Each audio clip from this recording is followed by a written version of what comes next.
It's an early morning here in North Carolina along the Norfolk Southern Charlotte District. I'm situated in Salisbury, a major intersection point along the Washington, D.C. to Atlanta, Georgia main line. Salisbury connects with the AS line, which runs from Salisbury to Asheville via Statesville, Hickory, and Old Fort. Just south of Salisbury is the N line running to New London. The intersection of the AS line and main line creates a Y where we begin our day with NSP 92.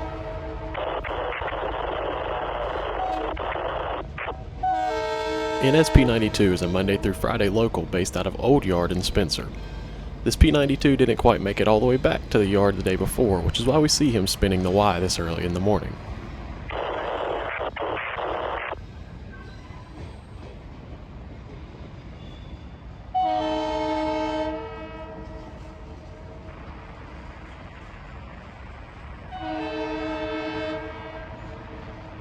Spinning the Y is a common practice for the Old Yard-based locals. In the case of P92, the crew brought the train down to the signals at Salisbury. They then got a signal to cross over from track 1 to track 2 onto the south leg of the Y. On the south leg, the signals for row N give the train a routing to diverge through the crossovers at row N. Once the train is pulled all the way through, they shove the train into the yard. This is done for ease of switching in Old Yard. Old Yard, the former Southern Railway Yard in Spencer, which is now partially home to the North Carolina Transportation Museum, is switched from the south end. This means that trains are often turned and backed into the yard to allow for ease of switching and the next day's operations.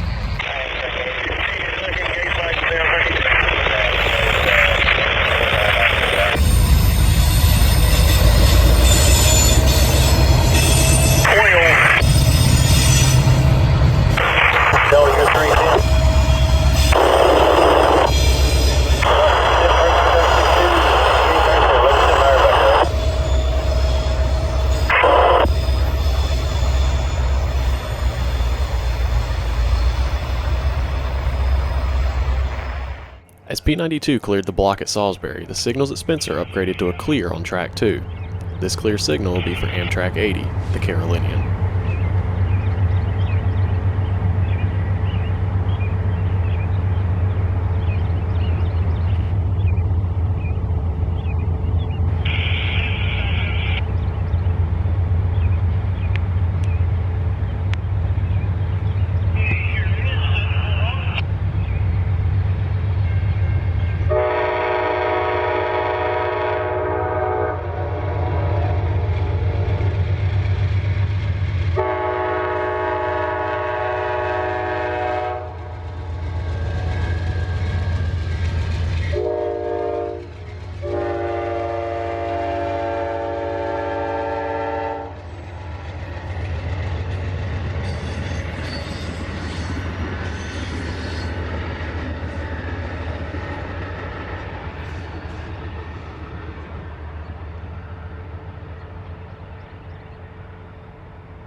The Carolinian is a daily train from Charlotte, North Carolina to New York, New York.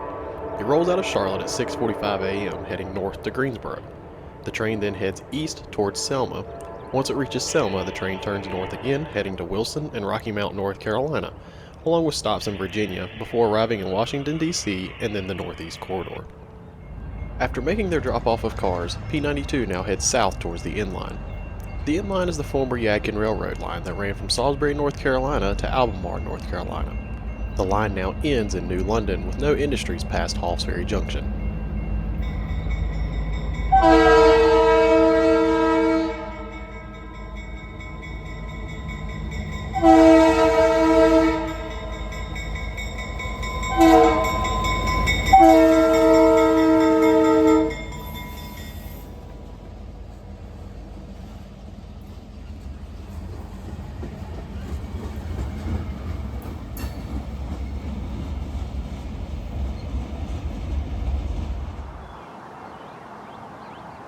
The next train of the morning was Amtrak 71, the Piedmont service. They would pass NSE 39, who is working Old Yard in the background.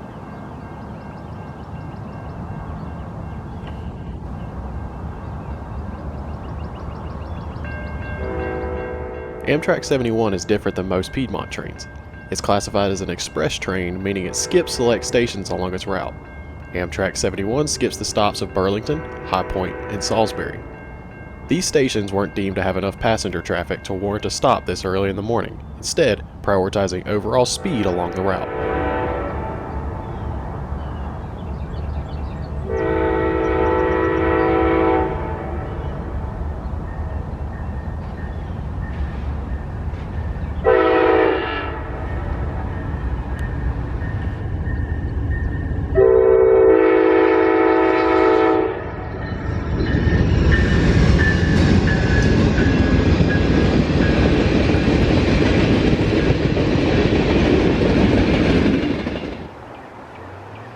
The first road freight of the day followed Amtrak 71 south. An S15R with 2 GE locomotives digs in trying to get all the train up and out of the 1% grade just south of Linwood Yard.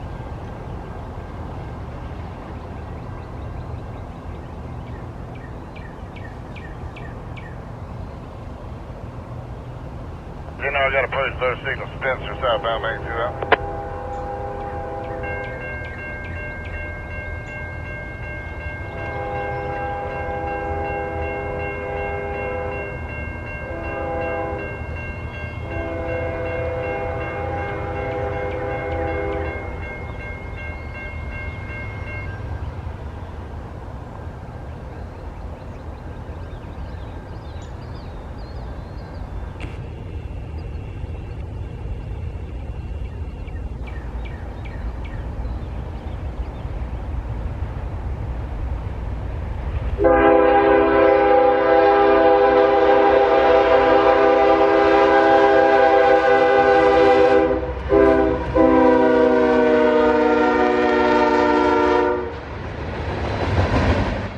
NS15R is a daily road freight running south out of Linwood. Typically, 15R will stop to work the yard at Charlotte, making pickups and drop-offs before continuing to Rock Hill, South Carolina and Columbia, South Carolina. 15R can vary in length and weight quite often. Today is on the smaller side, only needing 2 locomotives and no distributed power to make their journey.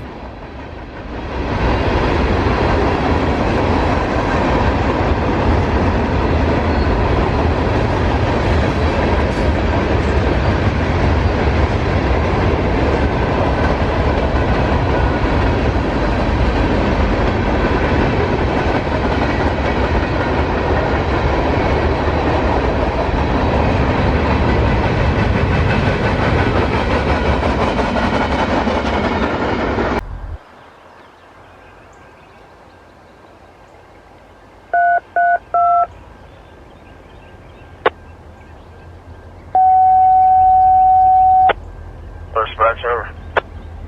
E39 Charlotte. Line over. When we can ready to come out by the door, we will need Rowan, Mission of Versa Rowan, then shove back, need main 2 Spencer and Duke first. Taking location over. That's taking on the case.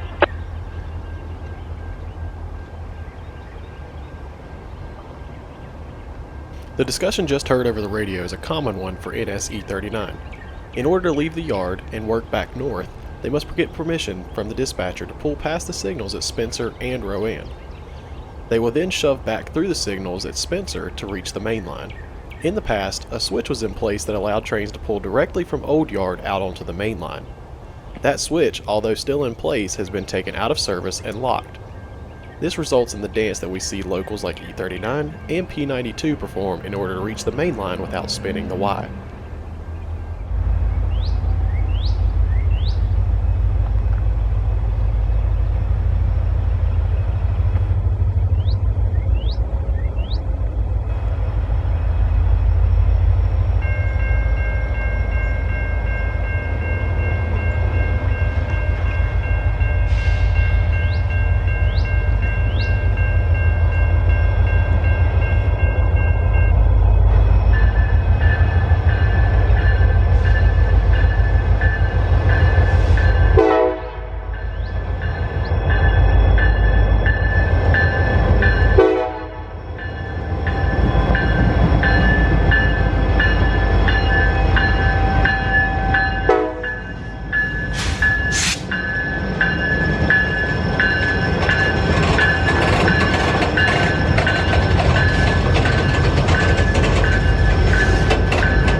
On the rear of E39 today is a former Norfolk and Western caboose. The conductor of E39 can be seen in the cupola spotting the move for the engineer who is in the cab of the locomotive. Since the engineer is now around the corner and out of sight of the signals at Spencer, the conductor acts as the engineer's eyes on the back of the train as they shove back down onto the main line to work their first customer of the day.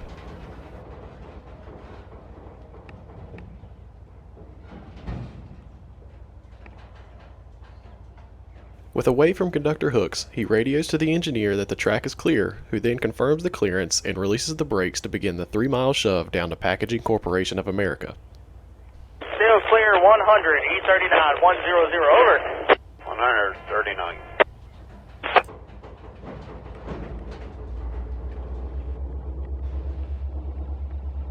A caboose on the rear of the train can still provide benefits, but not in the same way as they used to. The caboose today is being used as a shoving platform, giving the conductor a safe observation platform to observe the handful of crossings that the train will have to back through. Without the caboose, the conductor would have to ride the side of a car for the 3-mile journey.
The second Piedmont service of the day departed Salisbury on time. This train utilizes the same set of engines and cars seen earlier on Amtrak 71.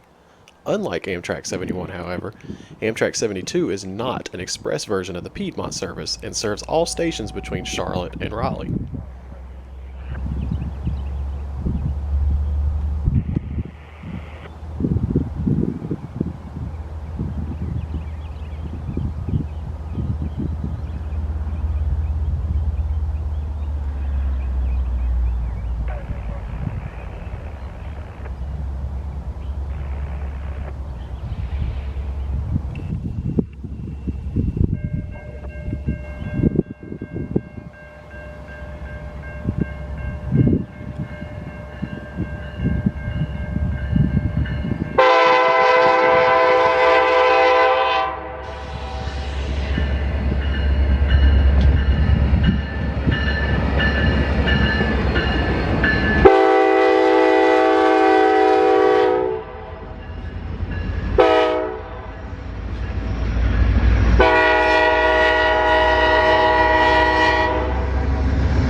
This Piedmont set is running with one of 2 leased P-42DC locomotives obtained from Amtrak. The North Carolina Department of Transportation, who operates the Piedmonts, experienced a locomotive shortage that began impacting service.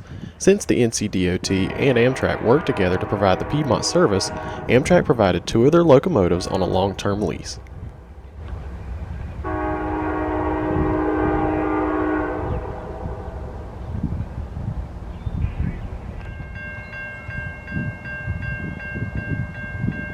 NS-24X would follow on the heels of Amtrak 72.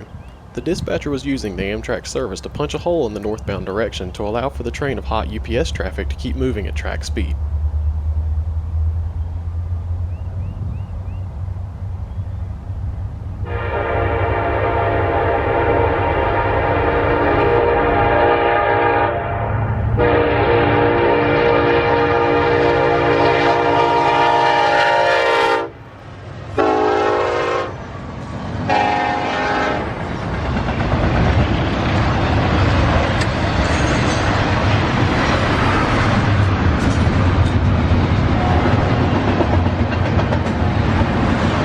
As 24X was passing, another train called out over the radio.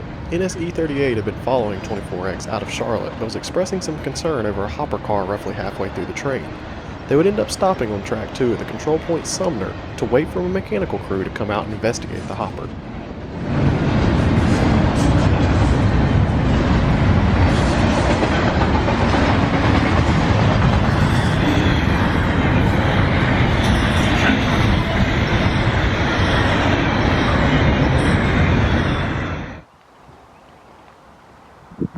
With NSE-38 dead in the water for the time being, NSP-61 slipped off the AS line towards Linwood.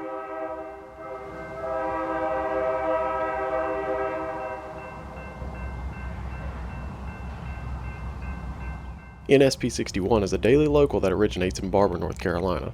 The crew takes the train from Barber to Linwood, picks up some cars, then heads back to Barber and on to Statesville. After they finish in Statesville, the train turns and heads back to Barber to tie down for the day.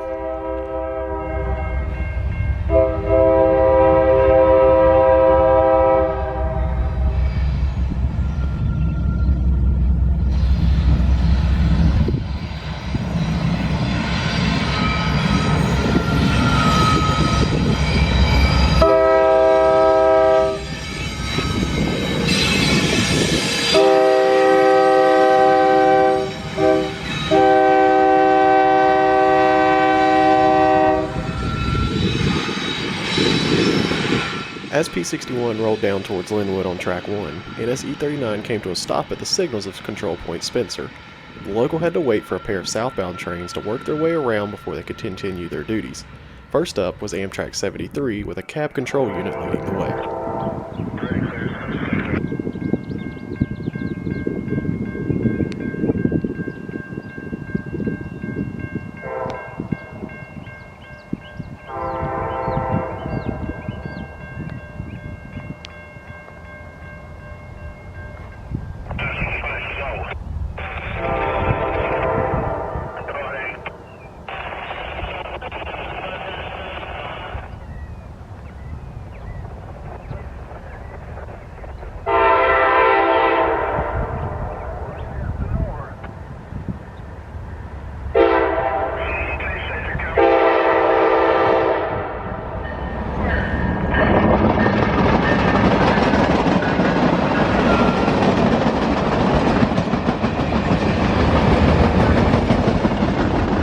With NSE-39 still in the hole, waiting for an opening to head south, NS-28N, running a little late, charges through with 3 ES-44 ACs on point. Of note on the train is one of the Hub Group cause containers painted in their bright pink scheme.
has an approach diversion Spencer on main 2.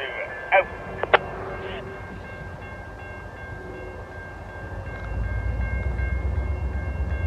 After the quick pair of southbounds passed by and NS E38 resolved their woes, trackage cleared up for NS E39. Running long hood forward in an SD40-3, Conductor Hooks gives a wave and a shout out over the radio as they gain speed towards Landis.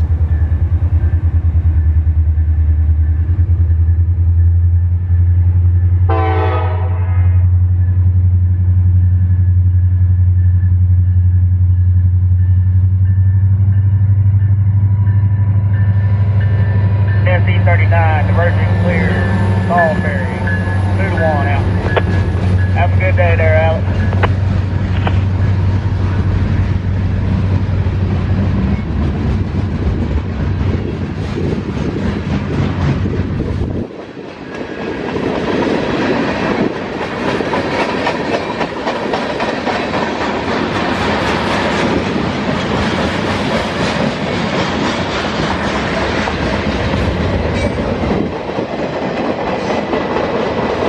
Within 10 minutes of E39 clearing up the signals at Salisbury, NS E38 finally made its appearance. Another local running long hood forward, except this time with an ES44AC. The troublesome car was still on the train and it was leaking a white powder. My guess would be that it broke a seal of some kind, but it's hard to know for sure.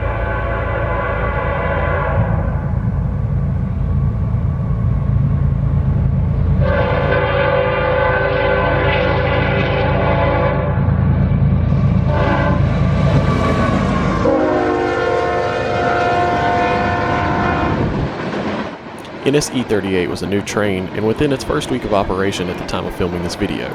The train was instated as a Charlotte to Linwood local job designed to relieve pressure off trains designated to work Charlotte Yard. These trains, such as NS12R, 15R, 153, and 154, would be large enough to block the entire yard along with the CSX Diamond just south of the yard. This would lead to major congestion issues for NS, CSX, and Amtrak in and around the Charlotte area.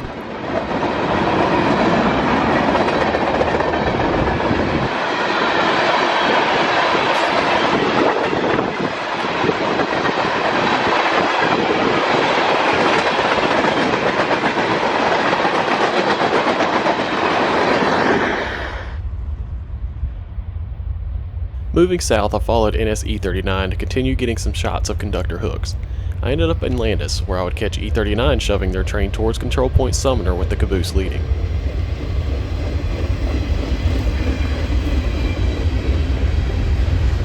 Typically, NS E39 will perform a runaround between Control Point North Kannapolis and Control Point Sumner to have the engine lead the way back to Salisbury.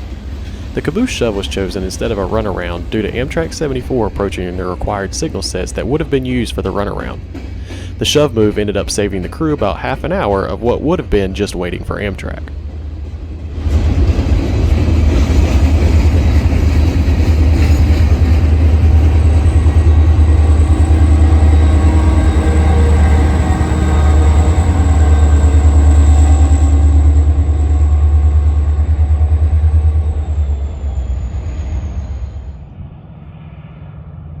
Amtrak 74 didn't take long to get through Landis and head north towards the station stop at Salisbury.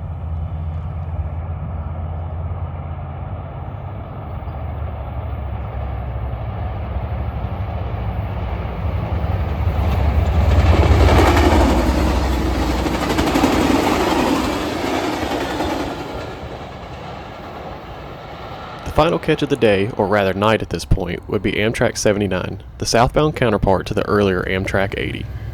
I hope you enjoyed today's video. If you did, please like and subscribe. Until next time, this is Alex London with Advanced Approach Productions, out.